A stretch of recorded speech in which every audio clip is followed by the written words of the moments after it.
继续来看高雄渔船圣英宅36号，昨早起伫咧平湖附近掠鱼，讲起有一只中国渔船弄到，对方佮随人降去，佮造成咱一个菲律宾的渔工白骨断去。海巡接到报案，随去甲救，佮动用水炮，才甲这只中国渔船砸落来。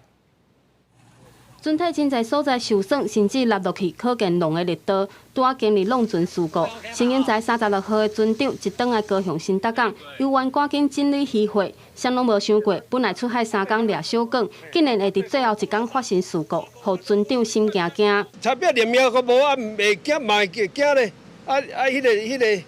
迄个渔工啦，甲弄安怎弄是伫厝啊，我无，这船就拢报销伊啊咧。 高雄这渔船圣英在36号，前一天31透早，伫平湖7米附近海域作业的时阵，甲中国渔船闽会鱼弄着，造成船体真侪所在歹去。船顶的菲律宾籍渔工，佮因为安尼弄断扁仔骨，想袂到中船弄了后，煞马上逃走。发现胜船及闽船，即实施广播鸣笛，要求停船受检。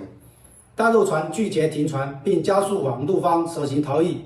永康舰即实施水炮来强势拦截。 海巡接到通报，赶往事发海域掠拒绝停船受检的闽会鱼，期间佫拄到中国海警船介入，将闽会鱼炸落来。海巡嘛以无线电甲中方讲事故的状况，圣英在嘛伫海巡介护之下，找半暝返来台湾，估计修理船的费用要大约130万。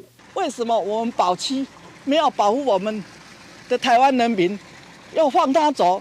明明都抓到了，伫咱海域已经掠到啊，干你用水甲抓。 用了抓，伊哪要惊你啊？